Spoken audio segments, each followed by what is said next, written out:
Go to badboymembership.com. You'll go from not getting what you want when it comes to you dealing with women to actually getting what you want, to being the guy women want to be with, women want to date, women want to have sex with.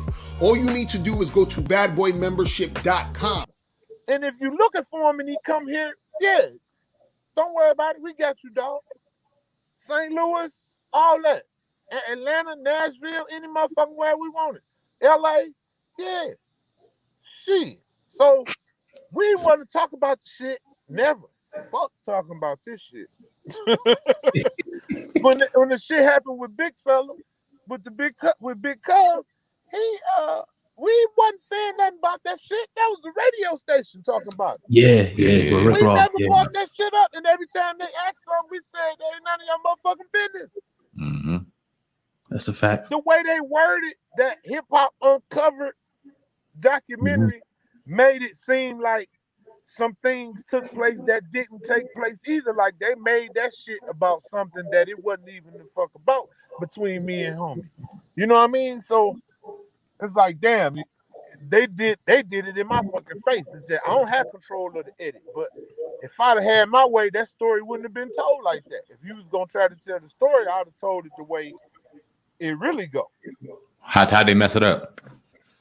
You gotta wait till I drop my shit. Damn, guess what else they taught me? That information is so fucking valuable in their opinion. Yes, sir. Yeah. Well, here's what I asked you though about that. Since you won't answer that, did you like Rick Ross's response at the time about that? Did you agree with his response? He had to be. I mean, you know, he's one of those. At the time, he was one of those brothers who was responsive. You know what I mean? He in the light. You know what I mean? Somebody done. You know what I mean? Another boss done. You know what I'm saying? Stop the boss. You know what I mean? I don't take away from his boss. The nigga's a boss. Yeah. Yes, sir. You know, and the real shit, before that shit, I was a fan. Like, yeah. And I mean that shit with a nigga, I bumped that motherfucking Maybach music tape like I fucking made it. Yeah. I mean that shit. Like with everything. That's how but then when the situation presented itself that, you know what I mean, and these words kept going back and forth that wasn't right, it was like, okay, I gotta activate, but I gotta activate like a black man and not like a nigga. You know what I mean? Because I don't want to lead my soldiers to war for something that don't cause for that. But a certain situation presented itself at the time where we had to answer 3 questions at one time. And how we answered it, show up.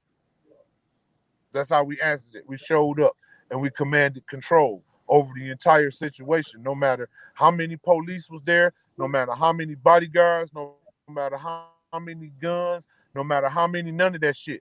What I say gonna motherfucking go. And whether people like it or not. And that's what was demonstrated. And other things were worked out at the time. You should have seen the fucking Summer Jam the following year. It was so many goddamn Detroit artists on that motherfucker. It was beautiful. And they banned me. But I was fine with it. Goddamn, he put all the little homies on that bitch. Like it should have been. That's right. Word up. You know Let me ask you. And ever since then, hey, these Detroit artists, they doing good all over the place. All over the place. We got them all over the place. Icewear Vezo, Sada Baby, T Grizzly, 42 Doug. We got Ant Beats. We got all type of motherfuckers busting doors down out from our motherfuckers. That's what OG want. That's all I wanted with as it relates to the radio station. See, because I had an issue with them the same day. Like I said, I had to answer 3 questions that day. One of them was homie, one of them was the radio station, and the other one was that, whatever. But you know what I'm saying? It worked out perfect because didn't nobody get hurt. Everybody got paid and shit. Only thing was people was a little upset that the artists they came to see didn't perform, but the show didn't do that well. They had only sold 400 motherfucking tickets, and the radio station gave away the other 400. And 800 people there. The goddamn venue hold 8,500. I ain't fucked that show up. That show was fucked up when the headliner was at the gate, nigga. Man. Whew. Absolutely. But, you know, like I say, man, it's, you know, the point was made, you know, understand, you know, we got a silent understanding, me and that brother. He come and do his shows all the time here. He here all the time, man. You know, one day I'm gonna go down there and, you know, we're gonna meet face to face on some real grown man shit. You know what I'm saying? Because like I say, I was a fan. You know what I mean? And Mhm. I'm a fan of his business antics. You know what I mean? Right. His whole get down. Like I like the nigga, the good. Nigga's a cool nigga. But when you in that light and you gotta, you answering to the audience instead of answering to your spirit, it's gonna Mhm. make you say some things and do some things that might be, But it was nothing that required blood. Nothing that require hurt, harm, or danger either. Hmm. On some That- real shit. How many of these rappers walk into situations like a Fab, right? He walked into the line, but then I don't know if he realized it or not, how close he was to potentially getting his shit taken. How many rappers, like on a percentage, walk into those type of situations, do you think? Oh, they do it all the time. I tell you, I just got a call from LA 3, 4 weeks ago to say, hey, you know this nigga? And I'm like, oh shit. Because I don't. Because everybody I know better. And when you finna go over there, anywhere near over there, you over there, dummy. Yeah. And you over there like it's some tourist shit, but no, nigga, you over there. Mm. What are you thinking, dog? And I didn't know the youngster, but the homies gave the nigga a pass and told him, hurry up, get your shit and get the fuck out of here for before you be somebody's goddamn breakfast. Damn. Yeah, it was one of them, and I talked when they put him on the phone. Hey boy, y'all motherfuckers think somebody be around here playing because we ain't on Instagram and Facebook and all that old goof ass police shit telling all the motherfucking business. What the fuck did we say? So you think that you don't just go over in no another motherfucker's hood in their city with that shit? You ask somebody first, or you make sure you know somebody in that motherfucker so they don't eat your motherfucking ass up. Word. Now you ought to be thanking that man who handed you that phone for fucking calling me and thanking me for answering this motherfucker. Cause had I sent him the voicemail, Mm. he had made up his decision what the fuck was gonna happen to you right here. And the reason he on the phone is because it done got to that point just about right there. Only thing saving your ass is the fact I answered this motherfucking phone. Hurry your ass up, get the hell on off from over there, man, and get somebody's damn number. Let me You ask know you the what level I'm of saying? checking in. See, My fault. that's because people don't like the term check in. Man, when you go to a hotel, dog, you're going in there to be comfortable and lay down and get you some space and whatever and wash up or whatever. You got to check in when you get there. It's a sign. It say check in. And ain't why are you so offended by a motherfucker telling you when you get there, check in? It's like the youngsters say, nah, tap in. Tap in.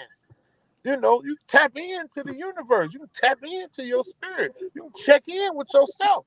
They took the terminology and got all fucked up with it, and then I ain't checking in with nobody.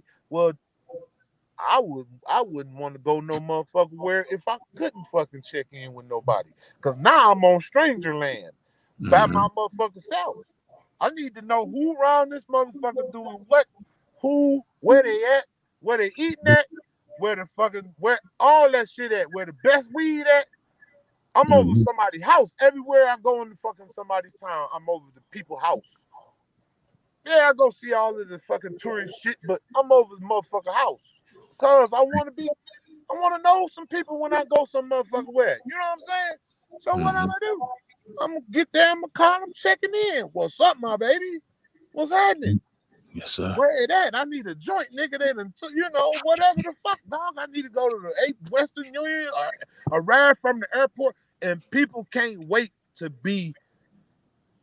show that type of hospitality. Because when they come here, I'm picking them up from the airport. I'll pay for your fucking hotel. If you know what I mean, we done developed the type of relationship like let's take for instance me and Big U. Mhm. We share throwing power plays back at each other. Like brothers supposed to do. Right. We throwing plays back. He throwing one, I'm throwing one. He throwing one, I'm throwing another one. We going back. That's what we do. So why the fuck would I go there and not want to be with Big Cuz? You know what I mean? We have a full-blown brotherly love thing we've built over time come from us checking in with each other. Just seeing if the other one are. You can check in without going to a nigga town, nigga. Check in and make sure a motherfucker all right. Ask the dog pound, Snoop and Cube, and I call and check on all my homies, dog. Yeah, because when I get there, I'm here. If you need me for anything, I'm gonna be down here. Woo woo. Everywhere. Atlanta, call Parlay. Parlay, I'm on my way, bro. You know what I mean? I'm going to the house, my brother. I'm taking my shoes off at the door. I'm going to the house, play with the dog. I'm jump on and playing with the dog. Mm-hmm. Family. We build families. We ain't trying to fucking tear no shit down. It's with us working together. We built a network. Well, we throwing plays at each other back and forth, left and right. We gonna eat together. Everybody, what's the fuck wrong with that? That's a fact. Would you say that, this is one of the reasons why you see a lot of these rappers, like you talked about Fabulous and other rappers, but you say this is a reason why a lot of them end up getting in sticky situations because they're not checking in with the proper people in that area, and people feel a certain type of way, like you coming into my town making money without giving back to the different people in that city. Well, see, the thing is with Fabulous, when he came, like I knew Craig for real, and so I met Fabulous right there. So he's good. So we good. It's right. The introduction is there. Now we got a dialogue. If we can share later on, or if you need, Craig know you need anything, call Trick. You know what I mean? So, little bro know. So this is why I'm not letting nothing happen to him. No, to my own motherfucking homie. No, nigga, no. No, nigga, no. What I say, no, bro. What the fuck is wrong with you? No, all the way to the fucking. We gotta go outside. Yeah. See, that's Craig. Big bro, little bro, what's up? Love. This your man. You solid, he solid. Everybody with you solid. Y'all ain't gotta worry about shit in this motherfucker. You can wear all the goddamn jewelry you want. I ain't gonna let nothing happen to you. Now, as far as these new artists, see, they do a lot of this shit back and forth with each other. They be going back and forth on these little things. They going, they got their beef back and forth and shit. Some motherfuckers ain't playing that shit. You know what I mean? You got to keep in mind, it ain't the youngsters that's just crazy. They come from daddies. Yeah. That some of them ain't finna play about their baby boy. That's a fact. Not to bring no attention to no fathers at all, but shit, like people got people they take care of. You can't not expect repercussion and you going after somebody that is taking care of people. Mm-hmm. You know what I mean? You're a street nigga. If you're a street nigga, you taking care of some street niggas, or you tied in with some street niggas. If you come out of you on that tip, if you ain't on that tip, you probably taking care of some motherfuckers that's about that, and they're gonna ride for you. And if you don't, shame on you. Word. Let me ask you this.